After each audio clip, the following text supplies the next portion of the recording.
চাঁপাইনবাবগঞ্জ সীমান্তে চোরাচালান বিরোধী বিশেষ অভিযান চালিয়ে বিপুল পরিমাণ ভারতীয় মোবাইল ফোন জব্দ করেছে বর্ডার গার্ড বাংলাদেশ ৫৩ বিজিবি।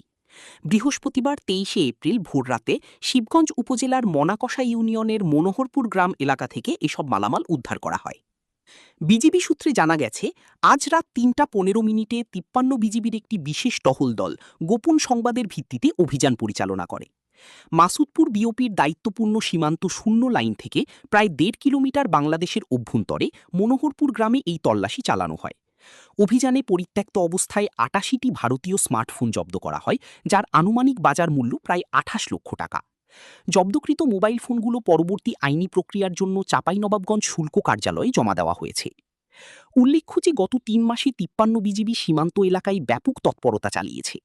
এ সময় পৃথক পৃথক অভিযানে ৪ জন আসামিসহ ২৯১ বোতল মদ, ২১১ বোতল ফেন্সিডিল, ৭৭২ বোতল বিভিন্ন নেশাজাতীয় সিরাপ, ৩০৫০টি ট্যাপিনট্যান্ডল ট্যাবলেট, ১৬৯টি গরু, ২১টি মহিষ এবং ১১০টি মোবাইল ফোনসহ অন্যান্য মালামাল জব্দ করা হয়।